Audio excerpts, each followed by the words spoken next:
Hi everyone, welcome to Infinitism. आज आप लोगों का IBPS क्लर्क का रिजल्ट आया and many student are happy जिनका सिलेक्शन हो गया है, तो मेहनत का फल मिला है आप लोगों को, तो कंग्रेचुलेशंस। आज की इस वीडियो का पॉइंट ये नहीं है कि बस मैं आपको कंग्रेचुलेट करने आया हूँ ऑन योर सिलेक्शन और टू कंसोल दो स्टूडेंट जिनका सिलेक्शन नहीं हुआ। मैं जो पॉइंट आपका आज यहाँ पे बताने वाला हूँ that is very different and this is like a request to IBPS to look at how they are conducting the exams. Example लेता हूँ एंड आई थिंक आप लोग भी एग्री करेंगे इस बात से। प्री कोविड एरा में क्या होता था कि आपके पास एग्जाम का सेग्रीगेशन बहुत क्लियर था कि जनवरी से अप्रैल के टाइम SBI PO का एग्जाम होगा, SBI क्लर्क वगैरह होगा, देन अगस्त जुलाई के अराउंड आपका RRB एंड RRB क्लर्क जो होता है वो होगा, और नवंबर दिसंबर के around IBPS PO and IBPS clerk होगा। तो student had a clear cut idea कि कब कब आपके एग्जाम आने वाले हैं, और कैलेंडर जैसे आ रहा है अभी भी पहले भी ऐसे ही आता था, तो उसमें कोई प्रॉब्लम नहीं है।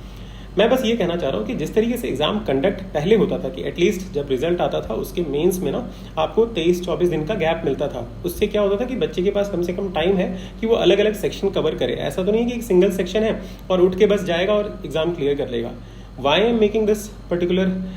रिक्वेस्ट, क्योंकि अभी जो आप एग्जाम का देख रहे हैं, जिस तरीके से एग्जाम कंडक्ट हो रहा है उसमें आपने देखा होगा, SBI क्लर्क में एक एग्जांपल बताता हूँ जहाँ पे 7 दिन के बाद आपका हुआ था रिजल्ट। आज दिया आपने, क्योंकि बहुत सारे बच्चे ये रिलाई करते हैं रिजल्ट के ऊपर कि यार रिजल्ट आएगा तब पढ़ेंगे।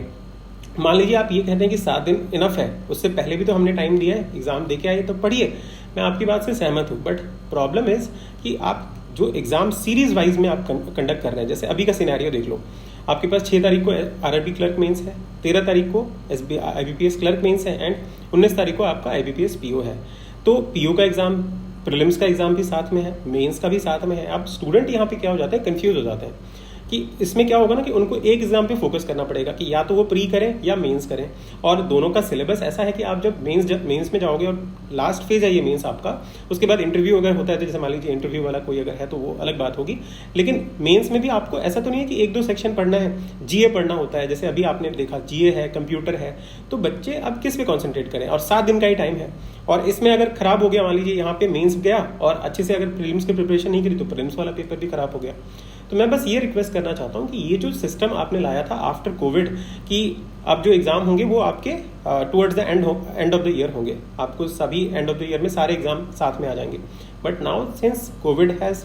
कंप्लीटली, कोविड से हम लोग जा चुके हैं ना, कोविड से उभर चुके हैं हम लोग, तो आई थिंक मुझे लगता है कि कम से कम IBPS को ये सोचना चाहिए। देखिए, हम लोग आपसे ये भी नहीं मांग रहे हैं कि पेपर आप हमें दे दीजिए, ठीक है, क्योंकि मैं समझता हूँ कि चलिए आपकी प्राइवेसी है, आप ये चाहते हैं कि स्टूडेंट को अगर मैं पेपर दे दूंगा तो they will know the exact level, किस तरीके से आप पेपर पैटर्न बना रहे हैं, तो वो आप मेंटेन करना चाहते हैं। We are happy with that. हम आपको फीस दे रहे हैं, ठीक है, बच्चे आपको इतने सारे फीस देते हैं, तो जस्ट एक रिक्वेस्ट है कि जिस तरीके से आप एग्जाम को कंडक्ट कर रहे हैं कम से कम गैप थोड़ा सा दीजिए, बच्चों की साइकोलॉजी को समझिए कि किस तरीके से वो प्रेशर को हैंडल करेंगे। There are so many request from many student जो ये कह रहे हैं कि सर अभी हम किस पे फोकस करें, एक पर्टिकुलर पॉइंट है ही नहीं कि मैं प्री पे फोकस करूं या मेंस पे करूं। अगर प्री को फोकस करूंगा तो मेंस मेरा खराब हो जाएगा, GA नहीं कर पाऊंगा, अगर मेंस करता हूं तो प्री के लिए मुझे सेक्रीफाइस करना पड़ेगा। तो ये जो कम गैप आप दे रहे हैं, प्लीज इसको थोड़ा सा रिकंसिडर कीजिए। एंड बच्चे, अगर आप लोग भी ये समझते हैं तो प्लीज कमेंट डाउन कीजिएगा, ठीक है, जिससे कि ये वीडियो की रीच थोड़ी ज्यादा हो और IBPS तक ये बात पहुंचे, and may be in next year you will see some changes from IBPS। Thank you so much and all the very best.